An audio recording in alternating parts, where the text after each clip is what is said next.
Gikan sa 106.7 DYIS FM Radio Ugyon, ari ang Ugyon Balita, impormasyon kag mga pahibalo.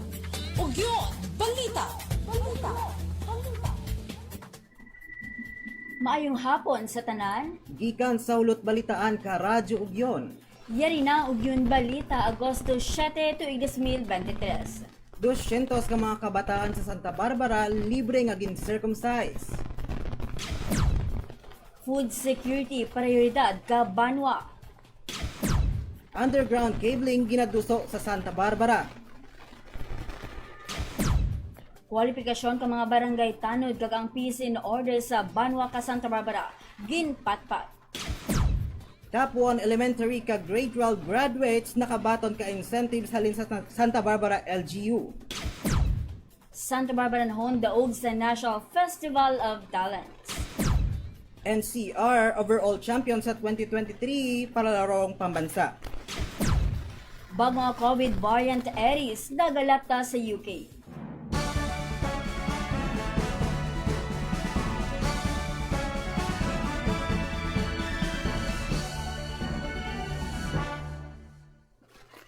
Ginabanta 200 ka mga kabataan sa Santa Barbara ang libre nga gin-circumcise sa kung ginpaltak sa Agosto 5, 2023 sa municipal coverage regime. Isa ini ka inisyatibo ni Chairman Committee on Health, Doc Cha Bordon, Kaupod kanday Mayor Doc Dennis Superficial, Vice Mayor Isabelo Makino, mga katapok ka Committee on Health, tagbugos nga sangguling bayan members. Pamatian pa ng Municipal Health Officer, Dr. Zoe Socalito Jr. Ang natudlo sa aking mga pinatulyo na dapat i-maintain na limpyo. Okay? So, with that, malikawan ang diferensya balakihan. No? Balaan yung naman na, natudlo naman na sa ating yung school integrate kung ano ka-importante yung productive. So, sa ini kami yung activities, matigayon. Yaramang nga nagbulig patigay ng 2023 nursing graduates ka si PIO, Iloilo Provincial Health Office, WBSU Medicine, Dr. Sudabario kag DTTB, volunteer nurses ka Western Visayas Sanitarium and General Hospital, Nilisana Polytechnic College of midwife kun instructor, BHW's Rural Health Unit. Nagtambungan sa kiwatan Sunday Congressman Mike Doriseta, SB member Attorney Portia Makino, SB member Chris Colada, kag SB member Christine Marie Robles. 200 ka mga kabataan sa Santa Barbara libre nga gin-circumcise.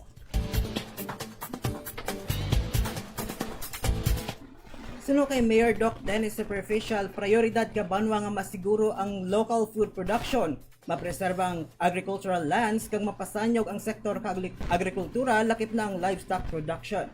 Gindaya man ni Mayor Doc Dennis Superficial ang suporta ka Inspire o kon Integrated National Swine Production Initiatives for Recovery and Expansion Program ka Department of Agriculture National Livestock Program o kon NLP. Pagtuyo ni Mayor Doc Superficial nga maka-establishar ka iban pa nga breeding facility para sa kanding kag iban pa nga cattle animals paagi sa pagbulog ka mga pumuluyo sa livestock program ka gobyerno. Pamatian ang pahayag ni Mayor Doc Superficial.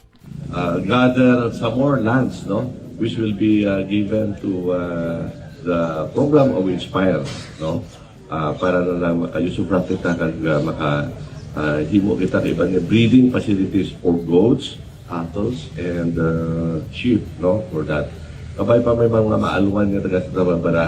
No, this is a noble endeavor coming from Aruga, Inspire, para nga mag-support nga ato nga livestock program for Santa Barbara. And again, I emphasize that Santa Barbara, the direction of Santa Barbara will be towards preservation of, is attaining food security for our Kasibanwa. Food security, prioridad ka banwa.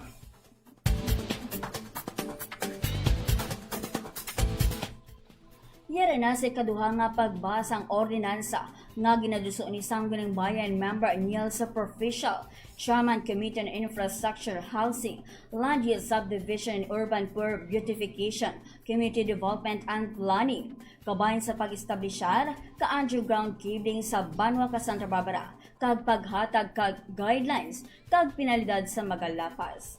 Sa diin ini ang makabulig likaw sa mga outages kung makusog ang hangin, nagapangilat pa nag-uob o kung nagabagyo, kag makapanubo man ka risgo ka sunog. Subong man makapanami kakalidad ka landscape tungod wala na sang linya sang kuryente. Underground cabling ginaduso sa Santa Barbara.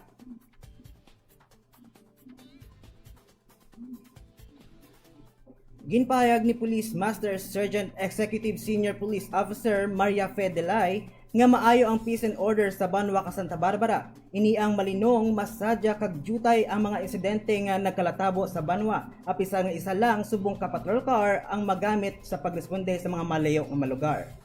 Ang pagpagasolina sini ang suportado ni Mayor Dennis Superficial. Dugang pa niya ang kwalifikasyon kay isa katanod ang dapat makahibalo magsulat kag magbasa kag ini nagaedad sang 18 anyos kag hindi magsobra sa 60 anyos. Dako ini nga bulig sa mga kapulisan kung sa diin sila mismo ang nakaintindi kung ano ang kinamatarong ka isa ka tawo. Yari ang pahayag ni Police Master Sergeant Executive Senior Police Officer Maria Fedelay. Dapat maka-read and write man siya, preferably high school graduate. 18 years old, not more than 60 years old, para kumbaga big help na sa barangay, labi na sa kapulisan niya, kung sila mismo nakaintindi man sila sang right sang isa ka tawo nga gina-arrest nila. Sa piyak nga bahin suno kay Municipal Anti-Drug Abuse Council o kon MADAC Focal Person Serena Joso, dapat may orientation kag training ang isa katanod sa barangay agod nga mahibaluan ang kinaiya bilang isa katanod. May program of instruction o kon POI ang tanod para mahibaluan man nila ang ila katungdanan sa barangay kag iniman may limitasyon. Kwalifikasyon ka mga barangay tanod kag ang peace and order sa Banwa ka Santa Barbara ginpatpat.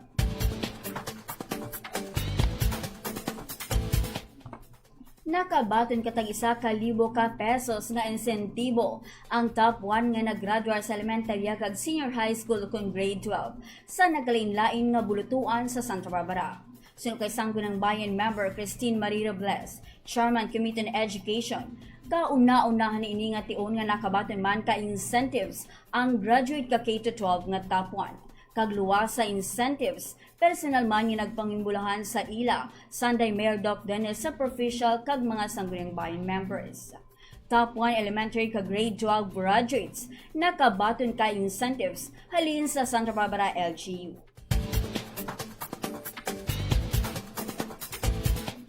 Ginkilala nga national winner si Thea Gali Trista Solyesta sa Direct Mo Ganap Mo sa ginpasakupan nga National Festival of Talents nga ginhiwat sa Cagayan de Oro sang Hulyo 17, 21, 2023. Si Miss Solyesta isa ka senior high school nga naga-eskwela sa Iloilo National High School. Isa sa duwa ka learner participants nga nagpresentar ka Region 6 sa national level kag ginluto sa mga kasumpong sa division kag regional level. Pamatian ang pahayag ni SB member Christine Marie Robles. Thea Gali Trista Gutierrez Solyesta, a senior high school student of the Iloilo National High School, was one of the national winners during the 2023 National Festival of Talents with the theme Reinforcing 21st Century Learning and Fostering Creative Industries through Talents and Skills exhibition held in Cagayan de Oro City from July 17 to 21, 2023. Whereas she was one Santa Barbaranhon daog sa National Festival of Talents.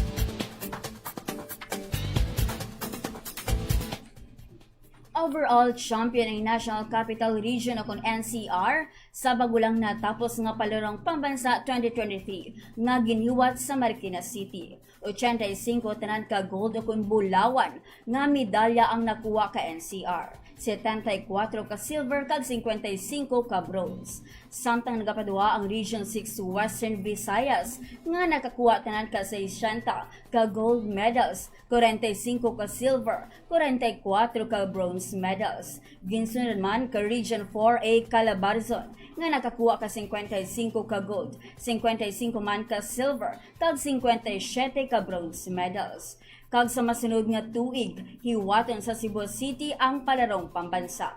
Samtang Ilocos Norte naman ang mag-host ka 2025 edition ka national tournament. NCR overall champion sa 2023 palarong pambansa.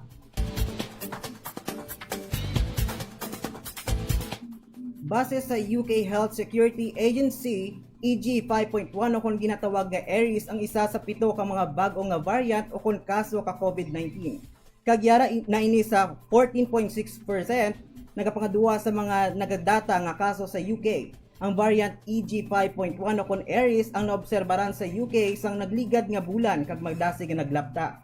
Kagang Aries ang ginkabig nga isa ka variant sang Hulyo 31 matapos nga nagduging sa UK kag nagdamo ang kaso sa international. Bago nga COVID variant Aries nagalapta sa UK. Kag amoy yadto ang natipon nga balita sa bunga adlaw. Tugtubwa sa pareng nga oras kag istasyon. Sa DYIS FM 106.7, ini si Allyza Cordero. Kag ako si JJ Bordon. Mayong hapon. Ininabatian ang mga natipon nga balita, impormasyon kag mga pahibalo. Nagikan sa Ugyon News Center.